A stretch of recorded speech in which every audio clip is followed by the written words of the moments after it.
one of the biggest pain points I see is heavily dependent on manual labor. For example, we still manually pick, pack, and ship, right? So, which is probably great 40, 50 years back, but it is not. That's one of the key reasons when I looked at Moii, I really loved the product that you guys are bringing to the table. I would say for sure your phase one automation is something that you use for your efficiency with the existing tools that you have so that it can help you indirectly improve your productivity.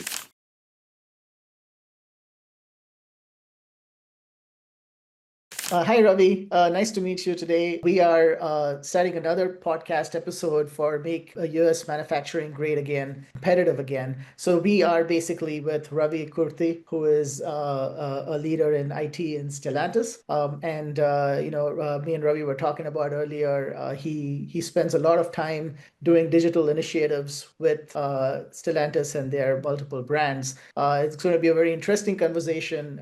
He is an avid traveler. He travels to two new countries every year. He is a very well-rounded professional here, and this would be a great discussion. And looking forward to it. Thank you for joining, Ravi. Thanks, Deepak. So, looking forward for our discussion today. Yeah. So Uh, let's get. Yeah. Go ahead. no, I just thought I'll introduce myself. I'm Ravi Ikkurthy. I have over 25 years of experience, and recently I completed my graduate degree from Michigan State. In total, I have two graduate degrees, Mhm. and my career has been centered mostly on driving large scale digital transformation initiatives. Mhm. Specifically, I specialize in strategy management and leading cross functional teams. And we have delivered many projects that had sizable impact over my 25 years of experience, including working with Amazon, Gap, Mattel, so various clients that I have worked with. And last 10 years, I've been with Stellantis, taking care of Mopar supply chain and Mopar's TS technical services operations within that specifically service parts. So primarily my passion lies in technology. So my background is technology, and then even though I'm in service engineering now, I'm passionate about leveraging technologies, in particularly digital transformation and AI recently, to unlock huge business value and accelerate innovation. So that's my focus has been, and that's my passion over the last 25 years. Oh, it's great, Ravi, and congratulations on your second degree. You're keeping yourself updated, and that's great. Always great to see. We're doing digital transformation initiatives for large companies is always very complex. There are a lot of nuances there, but I'm glad to hear that a lot of them had sizable impact. So we should dive right in there. So since you are with Stellantis, what are the biggest operational pain points in automotive supply chain technical services, and why are these very hard challenges today? Yeah, I'll. This is a good question for sure. I think that's where it starts, and we leverage technology to some of the pain points, right? So I would focus on supply chain today, particularly from Stellantis standpoint or Mopar standpoint, right? So one of the biggest pain point I see is heavily dependent on manual labor. For example, we still manually pick, pack, and ship, right? So which is probably great 40, 50 years back, but it is not. And what happens is this impacts our ability to outperform our competition and lead from the front and be the benchmark, right? So if you continue to still do manual labor, it's not helping anybody in terms of efficiency. And I believe these are very hard challenges, are pretty big because it requires huge capital investment for automation, right? And using the technology to automate and be in the front runner means it's definitely a lot of capital investment, and also integrating into the larger supplier network or upstream production or plant, and with customer as well. So it's been a challenge for us for sure, and we are taking baby steps to address that. It's not fast enough. It's still a pain point for us. So let's like to understand a little bit more there. So you're saying the processes are primary manual, and to automate these processes, there are a lot of challenges. Oh, why in this day and age, with the level of connectivity we have and the technology we have with AI and analytics, why is this still manual today? I mean, what is stopping it? What is really the blocker here? It's huge capital investment. That's the blockage, right? So automation doesn't come cheap. And one of the big thing I would say is you do need to have a very established streamlined process. When it is manual, it's not. So your use case for putting the technology on top of it needs a systematic process, right? Then you can leverage Gen AI and all, but you first have to take the steps of making it systematic and then look for automation and then add Gen AI. So that needs a lot more effort, and the current market is definitely not helping us to invest huge capital. And Right. it takes time too. So it's capital and time. Absolutely. Do you have any specific examples of use cases where it is challenging to do this, and how how the leadership, your leadership plays a difference here? And can you explain this to an example in terms of so we can look through the operational aspects of this? Yeah, I can pick back, right? So today we get let's say 100 trailers to a warehouse. So you want to make sure you have today first in first out situation, right? So first trailer comes in, we unload and we take care. But then the complexity starts arising with we have 100 VORs that we need to address. So what happens is it will be in the back of a trailer in one of the trailer that's sitting in the yard. Now you prioritize that. So your first in, first out goes for a toss at that time. So now you need a trailer prioritization process because you have vehicle of the road, back orders, etc. to address. Then you start putting in prioritization. Then it impacts the process you establish for first in, first out. So can the systems dynamically change? It cannot, right? So then it goes back to the supplier committing to deliver on time for you. Do all the suppliers do that? Not absolutely. Do you have process from purchasing to do a score and then award business to them? Yes. But is it 100% efficiently working? No, because supplier has different priorities, and COVID kind of situations impacts you to do your job, and then it go into a downward spiral, and it's really difficult to come back from that point of time, right? So it's that challenge that you need to address. But from the leadership standpoint, we need to step back. So if you think about this is my view personally. I'm not in supply chain today. I'm in technical services, but if I'm leading the supply chain, I would definitely take a step back, see what are all we are doing. It's a big white elephant, but take it, outsource it to a third party provider, pick, pack, and ship, and focus on building. It's a capital investment, but focus on building the global warehouse and automation, and then establish all end-to-end process and add Gen AI to the warehouse management system, right? So that way you're focusing on your niche rather than trying to do firefighting every day. So as long as you're doing firefighting, you are never going to get back and utilize technology as your solution. Yeah, that makes a lot of sense, right? I mean, you only have so much time in a day, and if you spend a lot of time just fixing the problem of the day, there's really no time. And this is a problem that plagues every large organization, frankly. As scale goes higher, this is the biggest problem. And it is why companies like Stellantis or large companies decide to have separate teams with separate time Yeah. allocated to Yeah. focus on this, because there's no way the person on the ground has the time or the patience to step back, as you said correctly. This is interesting. It kind of dovetails into what you do, right, at Stellantis. So digital transformation efforts, which are really that idea of stepping back and seeing how you can execute a long-term vision with some short-term gains over time. Could you talk a little bit more about how those digital transformation efforts are being led today, the challenges, and what sort of solutions actually show promise as you're working through them? Yeah, no, for sure. I think we are taking baby steps, as I said.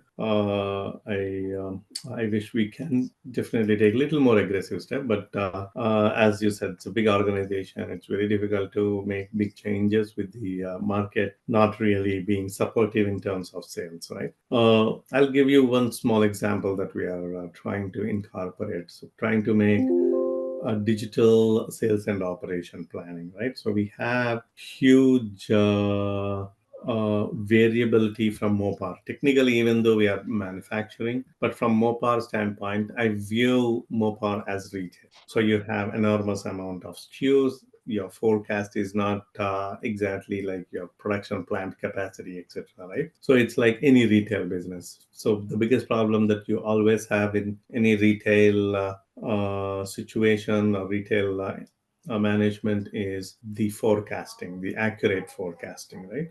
So we cannot fix the accurate forecasting with the automotive and the market. We have certain parameters. We try working towards that. But how do you react when your forecasting is not proper? So the digital SNOP is a great mechanism that helps you to track your accuracy and your wheels to tweak as you progress upon. We do have sales and operations monthly typically, but the digital one will put the alerts for you. So it will help you to adjust and tweak in and react faster rather than waiting for the demand to catch up. You have the spikes, right? So that's how it used to be. But now we are into the proactive mode. So with the digital SNOP, it gives you alerts much earlier than waiting for the actual customer demand to come in. So that's a small initiative that we are putting, which slowly builds the platform for the larger North Star that we have worked on. So we established in 2020 the way we would like to progress from the current state to the future state, which is keeping customer centric. And SNOP is one of the base platform or one of the phase one, I would say. And then smart automation using the tools to help and the data to help all this. So building the platform as part of phase one is, or you can call that phase one as enable. And once we enable that, we go to execute a proactive and more predictive method. So I think it's a good start. It took a little bit dip with whole merger that we had in 2021 with PSA, but now we are coming back focused on the strategy that we established in 2020. It is still apt. It's a matter of a little bit better AI to incorporate, but the strategy that we have developed in 2020 is still neat, which is a vision that we have developed for 2030 where we want to be. So yes, yeah, it's always baby steps, right? I mean, you have these macroeconomic conditions like the mergers and everything slows down, and but yeah, the very fact that you're able to establish an alerting mechanism to signal the right demand itself is some level of predictability in the system, and definitely. So what data is actually used to predict the demand now in general? Is it more data from the suppliers themselves, or is it something else? no, so we do see the trends from the customer standpoint. So from the supplier, primarily we use for the capacity between the plant utilization and for the Mopar. So that's the tight integration with supplier. But it's essentially the customer trends and how our quality team is working through and how consumer that we are targeting between independent aftermarket, independent repair facilities, dealers. So take all those inputs and the end consumer. What we have traditionally not done is focusing on B2C and D2C. So we are considering that demand as well lately. So it's consumer demand, supplier, and capacity. Got it. Yeah, it makes a lot of sense. So just switching topics here, we were talking earlier about cameras and where cameras are set up in almost every facility, factory, storage lots, warehouses, even the retail environment, there are cameras and in the dealerships. If so, these cameras are looking at customers, they're looking at sale points, they're looking at trucks, they're looking at delivery points, loading points, unloading points, processing points. if you had a tool that could connect all this information through all these cameras, Right. and if you wanted that tool to tell you a story that can help you solve some really important problems, what would you ask for? So just a thought experiment here. Yeah. No, no, you are right on the money. In fact, that's one of the key reason when I looked at Moii, I really loved the product that you guys are bringing to the table. So key mantra for me, I've been in supply chain all throughout my life except for last 5 years. Key mantra for me for any operational, either transformation or even management, right? Always the goal is to improve predictability and improve efficiency in order to deliver value to the customer. So your key goals are essentially two: predictability and efficiency, and constantly challenge you. And you are the best, you still want to continuously improve, otherwise, you'll be left behind. And in order for us to improve predictability and efficiency, I would focus on efficiency first. So, automation, many folks talk about just applying automation. I would say for sure your phase one automation is something that you use for your efficiency with the existing tools that you have so that it can help you indirectly improve your predictability. And we need a tool that basically monitors, right? So, how do you do that? How do you improve efficiency and how do you improve your predictability? Is by eyes and ears. That's what you have been doing for all throughout mankind. So you look and then you hear and you take actions, right? So otherwise you cannot or you fail. So if a tool can do that, it's no multiplier, right? So a human can only view with two eyes and two ears, right? So if a tool can be enabled, the camera is like that for me. So it can be 1,000 times. You can scale up really easily in order to add value to the customer. So now efficiency is everywhere. I know you wanted to specifically focus on something, be it trailer, be it people, or be it the warehouse inventory lookup. So there is unlimited use cases for this, which can be applied in warehouse management or out peripherals of warehouse management or at the supplier location or at the customer location. Just look at the traffic and vary your forecast. So it's just the scale that it enables, and that's why I loved your product one.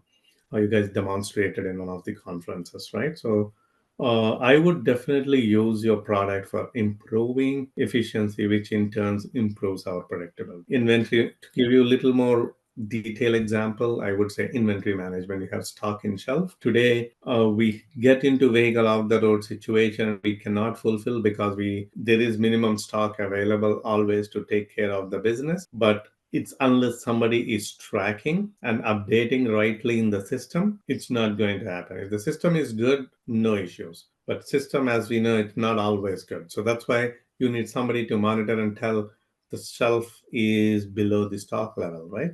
Or even better, your backup shelf is already utilized for your primary shelf. So go ahead and replenish your order. So if you're constantly having a machine to look at, which is the camera, the problem is solved. Human will always look at what they want to look. They'll be looking at the shelf multiple times, but they might have missed looking at that, right? So it's so biased with the human, right? So having a tool like US is an amazing and easy to implement to gain the efficiencies and scale up pretty quick. Time to the market is pretty quick. So I think we need to start utilizing more on this in our warehouse management, in my mind. No, that's great, Ravi. I think one of our customers has used it specifically for that, where they wanted to understand, the thresholds of the shelving. And previously, they were focused on sending people out there to Yeah, visually see it. And yeah, that information is not necessarily recorded. And the crazy part is, yes, it will be okay to run operations. Maybe you can get by.